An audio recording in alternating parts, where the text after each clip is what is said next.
You're now watching Sports Bettor's Paradise on the Bet Rivers Network.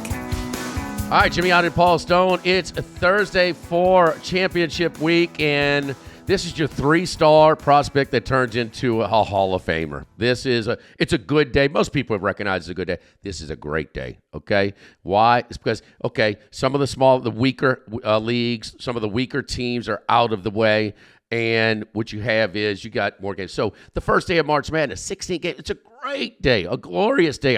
It should be a national holiday. It's 16 games, okay? The second day, it's 16 games. How many games do we have today? The power conferences, the better teams, the higher seeds. You got 48 games today. That matches the whole damn opening weekend, Thursday through Sunday of March Madness. This is my favorite day of the college basketball season. Let's get right to it. We had a good week this week, so let's try and finish it up on this Thursday. Paul, Texas A&M.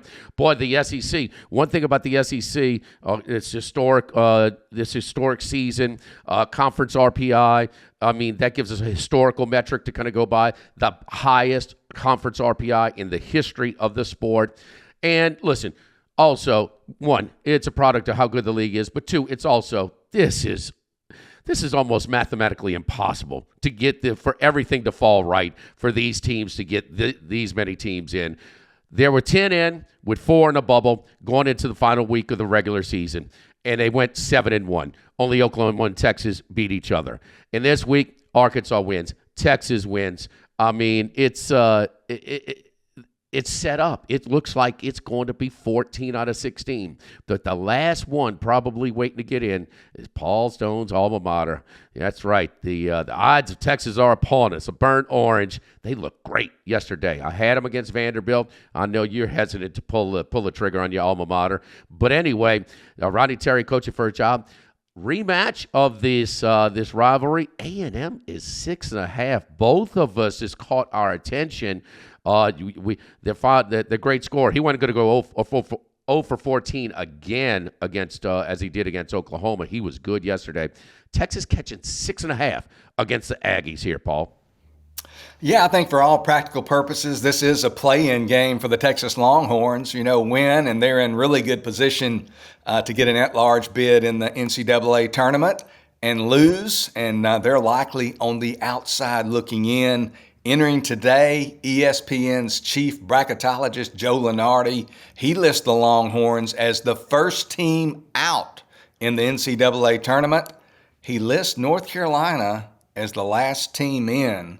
And I kind of scoff at that just a little bit. North Carolina, 1-11 in quad one games this year, competing in the much weaker Atlantic Coast Conference. Texas, meanwhile, 5-10 versus quad one teams while playing in the historically strong Southeastern Conference. But I digress a little bit there. No question about it. Texas is playing, I think, for its tournament lives today. Their backs are against the wall. They're the underdog. The opponent is their hated rival, Texas A&M.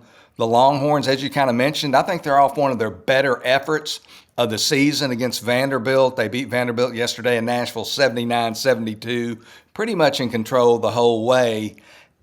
I think throughout the season, especially during the conference season, Texas is at times has kind of lacked starch. They've kind of looked flat. But yesterday, I thought they had a little more spark against the Commodores. I think they played better defense. I think they looked a little bit quick.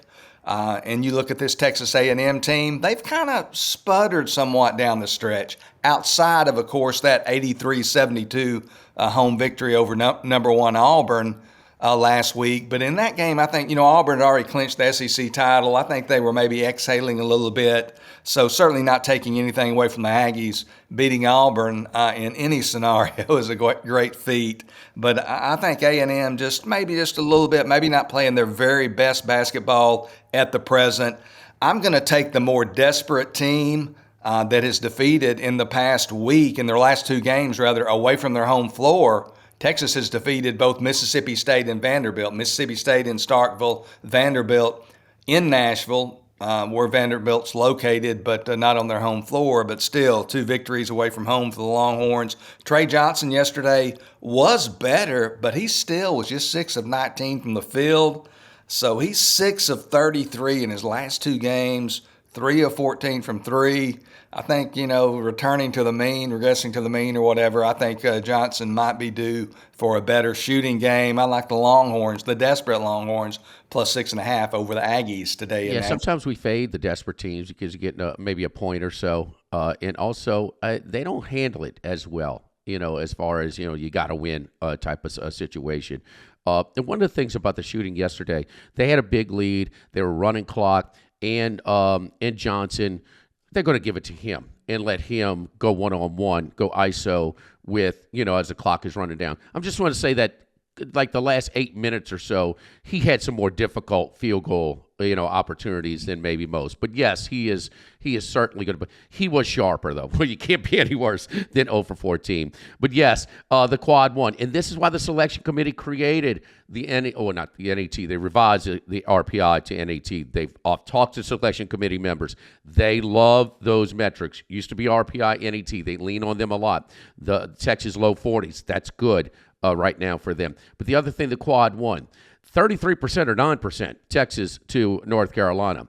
That counts. Trust me. They want to try and remove as much subjectivity and opinion as they can. That's why they created quad 1, 2, 3, and 4. So, no, it's going to be – I would disagree with the chief bracketologist on that, even though it's going 14-0. Arkansas, Oklahoma, and Texas all won yesterday, and a team like Ohio State lost yesterday. So a team that was on the bubble, that's going to be hard to put them in, just 2 games over 500. And the Big Ten is clearly much better than everybody else. It's the second strongest conference this season. Let's go to another game. But I thought this line was going to be closer to 2 or 3. It's at 6.5. Villanova took care of Seton Hall, no problem. Now they kind of coasted the second half, and hey, Seton Hall could have covered with a layup at the end, but they don't. It falls 12, so Nova covers and wins. But, again, they smoked them early. They're ready to play. UConn is 6.5. Wait, no, this is not last year's UConn team. This is not the year before.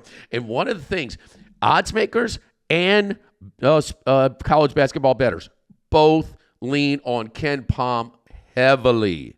It is so close to the number. And the one bias that Ken Pom has is you look at team, wait a minute, this team is way higher than they should be. Oh, it's a traditional power. This team is way lower than it should be. Oh, it's a non-traditional power. UConn's past has affected this line here. This should not be 6.5. Give me Nova plus 6.5. I like the focus, how they came out yesterday. I like the fact that this is only game 2. They are fresh. Into the rhythm a little bit more. I like Nova plus the points. This is almost an identical take on my part. Texas A&M and Nova UConn, that these lines are 6.5, and I think they should be much, much tighter. Yeah, I think some are maybe expecting 2-time defending national champion UConn to just kind of press some type of magic button here now that March Madness has arrived and they're going to up their game. But Villanova, they could have swept the season series from the Huskies. I mean, you look at the games and they won by 2, Villanova did at home in early January. And then at UConn on February 18th, they led by 14. In the second half before losing 65-59. So Villanova has competed well with UConn. I think, too, I was thinking more like about 4 just in my head without looking at my power ratings and that kind of thing. So I think it's inflated. I think we're getting some value here, and I like what you're putting out there. I think that Villanova is going to keep it close. I like Villanova plus 6.5 as well. At Bet Rivers, earn a chance at $10,000 in bonus credits with Bet Rivers prop packs. Place NBA same-game parlays to collect player card prop packs and earn rewards. You win based on how your player performs. Log into BetRivers.com with the Bet Rivers app to place your bet and get your pack. Let's move on. And talking about traditional powers, within the Mountain West Conference, there's no bigger power than the San Diego State Aztecs. Man, they have done it for years and years, and man, they got a lot of great fan support. It's a great program. And here's one of those bubble teams, Boise State. Boise State in Las Vegas, laying 1.5 here against the Aztecs. That's a bubble team or traditionally a stronger team here, Paul? Yeah, I mean, This is pretty much, as far as your question, what exactly were you asking now? I'm sorry. No, I'm just setting up the matchup. San Diego State catching 1.5 at Las Vegas against Yeah. the bubble team, Boise State. Another one of those teams that's right on the bubble. Yeah, and San Diego State on the bubble as well, Jimmy. So this is a big game for both teams. And I'll kind of start my breakdown on this game with this. In what today, in today's college athletics, what equates to basically year-round free agency, college basketball rosters can almost totally turn over from one year to the next. So the importance of historic results in the handicapping puzzle has certainly been somewhat diminished because the players change so quickly in the new age of college athletics. But still, it is difficult for me to ignore this little caveat relating to San Diego State. Their coach, and he's underrated, Brian Dutcher. He's kind of hidden out there on the West Coast, Mountain West, not the most prominent conference. But Brian Dutcher's in his 8th season at San Diego State. So he's completed 7 previous seasons. In each of those 7 previous seasons, San Diego State advanced all the way to the championship game of the Mountain West Conference. So Brian Dutcher, every year he's been there, they've been in the championship game. They hadn't won it every year, but they've been there. So that certainly speaks to me. He's, again, an underrated coach. They've qualified for the tournament in 5 of his 7 seasons. They also had back-to-back Sweet 16 appearances a few years back, highlighted by the 2023 championship game advancement that they had. So just an underrated program. In San Diego State, they swept the regular season series in this matchup against Boise, won by 8 at Boise, won at home by 17. So they really have had success against the Broncos. And also, it's way back in November, so it's not that huge of a deal. But on a neutral court back in November, San Diego State beat both Houston and Creighton. So those are pretty good teams they've beaten on a neutral. I think they're going to beat Boise on a neutral tonight in Las Vegas. I like San Diego State. I think they're going to win the game. I'll take the Aztecs plus 1.5 over Boise. All right, let's move on to the Big Ten. And you heard me talk about Ohio State losing to Iowa. Iowa, boy, all of a sudden, a couple of good wins outright as a pretty big dog against Ohio State yesterday and at Nebraska, which Nebraska's been a really tough home team this year. They blasted the Huskers by 15 on Sunday afternoon and had a very good first half at home against Michigan State that pushed or lost, depending on your number there. But I like, you've heard me talk about again, some weak teams that are in stronger form. And maybe Iowa's catching on to something a little bit. Is there a little finality right there for Coach Mack in Iowa City? Is he in some trouble after a long run in college coaching basketball? Illinois, on the other hand, we know about them. They're talented. They look great against Michigan, but most of their other games have been really weak. They were kind of a fortunate cover, to say the least, on Friday night, laying 4.5 or 5, and it was tied with a minute to go, and they scored the last 8 points of the game.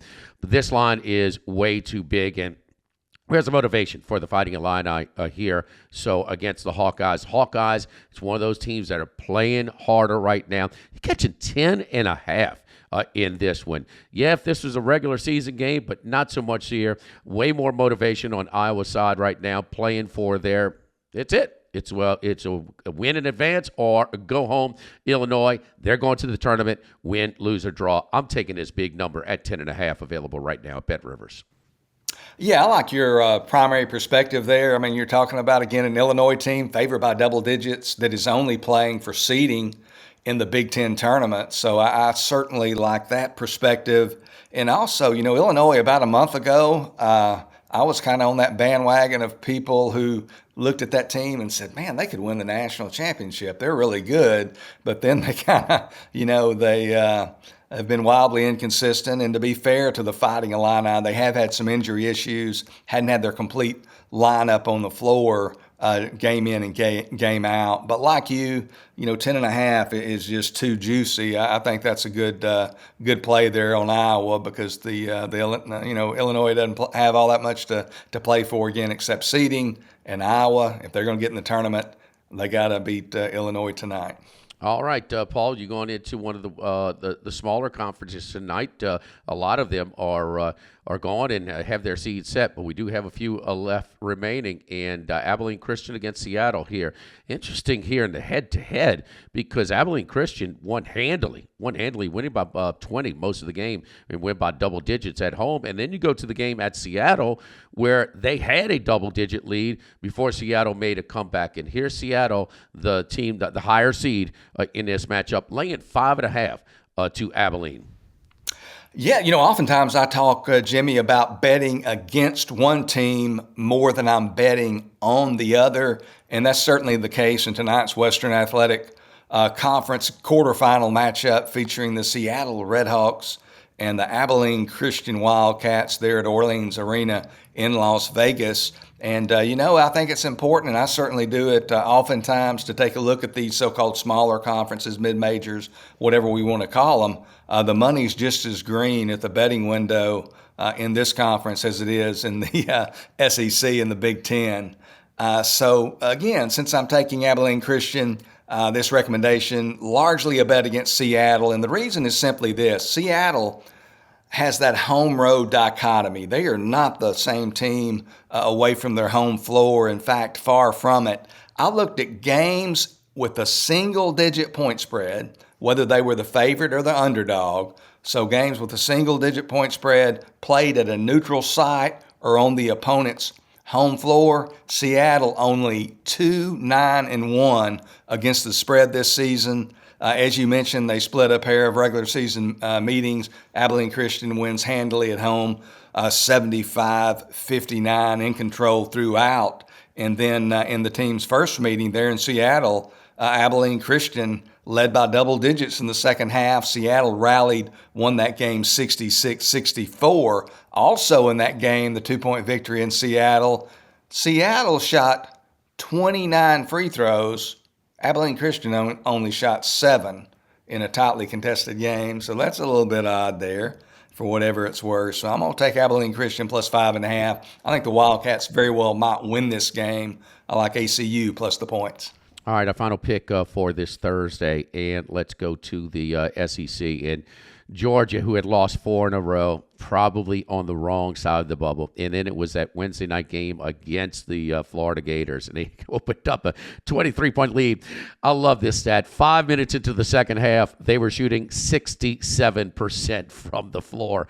It was unbelievable performance. They held on to win. Florida actually took the lead, and Georgia pulls away the win. Then they go to Austin and win their best road win of the season. They go to Columbia, South Carolina, where everybody struggles. They didn't. They cruised to a 9-point win there, and then they beat Vandy on the last day of the regular season this past Saturday by double digits. They won those 4 games by combined 41 points. At one point, did they fall out of their tree? And they did. Good move by Moser. They needed that game. He goes to a zone when they were down 4 midway through the second half, and they kind of coast to victory. The young freshman's an outstanding free throw shooter. We gave out that pick earlier in the week, so Oklahoma cashed a ticket for us. And now Oklahoma goes on to advance to play Kentucky. Kentucky, if you ever been to an SEC tournament, Big Blue Nation, it's coming. They are coming. So many Kentucky fans go to the SEC tournament because they cannot get into the home games at downtown Rupp Arena. Rupp Arena actually not on campus at Kentucky. It's downtown. Been there. Lexington's an awesome town, by the way. Yeah, the bourbon, the horse racing. Yeah, the whole stuff. But anyway, I digress. 6.5 here against Oklahoma. It's almost a home game for Big Blue Nation. 3-hour drive from Lexington to Nashville. Oklahoma, if you saw the post-game interview on the SEC Network last night, it was like, exhale, it's done. We're in. It's like, we always look for that exhale spot. Porter Moser gave you just YouTube it, whatever. Check it out. I mean, it was like they're in, and I think they are.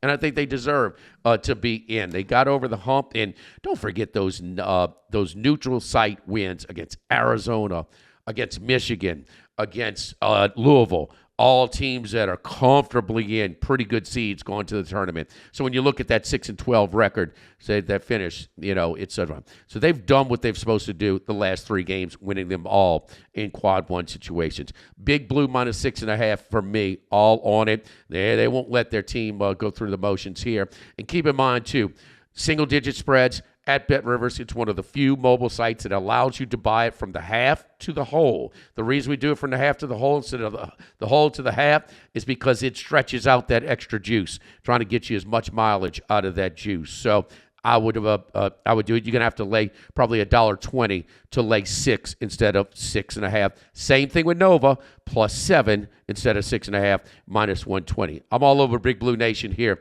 to close out our picks for this Thursday, Paul.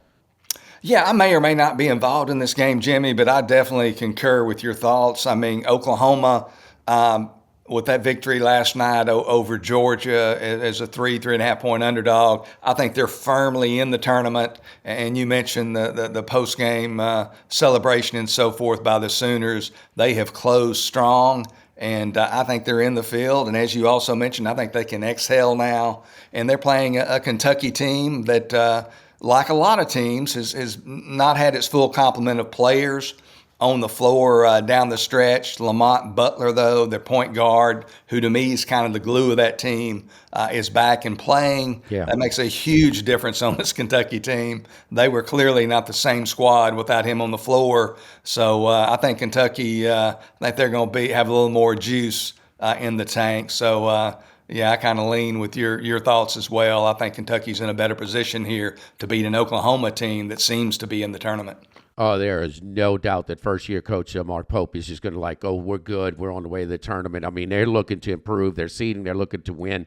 No doubt about that. And Butler, not just offensively, which you can look at the statistics and see his impact on the offensive end, but he is their best defender. And spending a few years at San Diego State, you're going to defend with the Aztecs program. It's the best day of the year in college basketball. They give you a little six-pack. Good luck to you. For Paul Stone, I'm Jimmy Ott. Good luck on the college basketball plays today on the Sports Bettor's Paradise on the Bet Rivers Network.